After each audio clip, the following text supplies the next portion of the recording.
amazing and interesting information.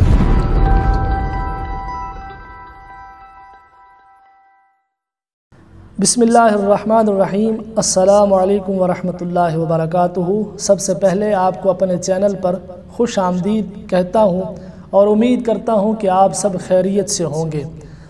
آج ہم بات کریں گے قرآن مجید فرقان حمید میں موجود واقعے کے بارے میں کہ اللہ تعالیٰ نے 12,000 یہودیوں کو بندر کیوں بنایا، ان پر یہ عذاب کیوں نازل ہوا، ان کی خطا کیا تھی. یہ پوری تفصیل جانیں گے آج کی اس ویڈیو میں.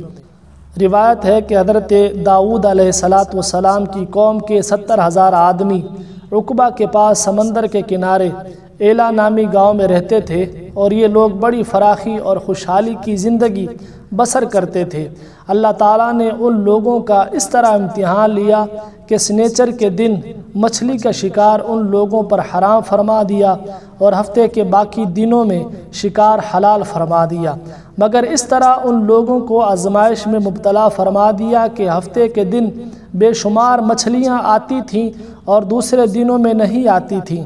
تو شیطان نے ان لوگوں کو یہ حیلہ بتا دیا کہ سمندر سے کچھ نالیاں نکال کر خشکی میں چند حوض بنا لو، اور جب ہفتے کے دن ان نالیوں کے ذریعے مچھلیاں حوض میں آ جائیں تو نالیوں کا منہ بند کر دو، اور اس دن شکار نہ کرو بلکہ دوسرے دن آسانی کے ساتھ ان مچھلیوں کو پکڑ لو. ان لوگوں کو یہ شیطانی ہیلہ بازی بہت پسند آ گئی، اور ان لوگوں نے یہ نہیں سوچا کہ جب مچھلیاں نالیوں اور حوضوں میں قید ہو گئیں تو یہ ان کا شکار کرنا ہی کہلایا.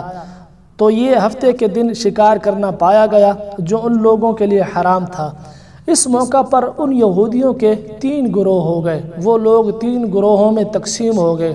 نمبر 1، کچھ لوگ ایسے تھے جو شکار کے اس شیطانی حیلہ سے منع کرتے رہے اور ناراض و بیزار ہو کر شکار سے باز رہے. نمبر 2، کچھ لوگ اس کام کو دل سے برا جان کر خاموش رہے، دوسروں کو منع نہ کرتے تھے بلکہ منع کرنے والوں سے یہ کہتے تھے کہ تم لوگ ایسی قوم کو کیوں نصیحت کرتے ہو جنہیں اللہ تعالیٰ ہلاک کرنے والا یا سخت عذاب دینے والا ہے. نمبر 3، کچھ وہ سرکش اور نافرمان لوگ تھے جنہوں نے اللہ تعالیٰ کے حکم کی اعلانیہ مخالفت کی اور شیطان کی ہیلہ بازی کو مان کر سنیچر کے دن شکار کر لیا اور مچھلیوں کو کھایا اور بیچا بھی.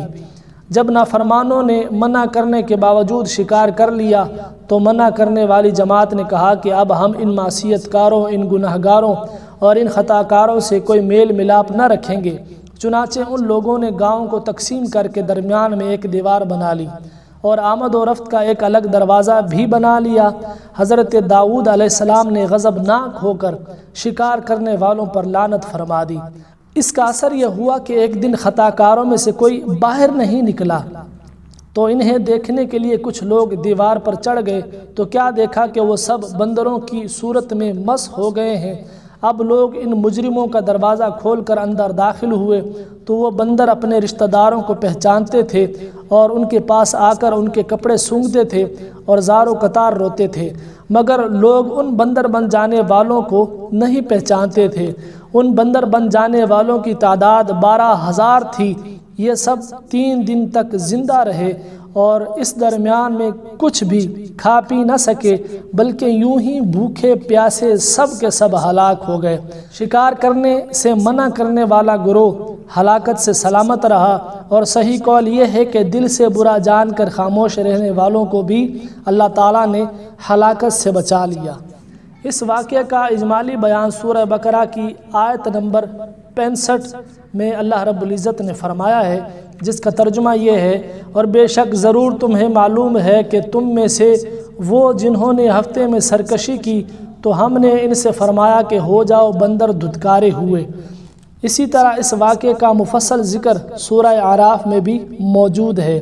اس واقعے سے درس یہ ملتا ہے کہ شیطانی ہیلہ بازیوں میں پڑھ کر اللہ تعالیٰ کے احکام کی نافرمانیوں کا انجام کتنا برا اور کس قدر خطرناک ہوتا ہے، اور اللہ کے نبی جن بد نصیبوں پر لعنت فرما دیں وہ کیسے ہولناک عذاب الہی میں گرفتار ہو کر دنیا سے نیست و نابود ہو کر عذاب نار میں گرفتار ہو جاتے ہیں اور دونوں جہاں میں ذلیل و خوار ہو جاتے ہیں.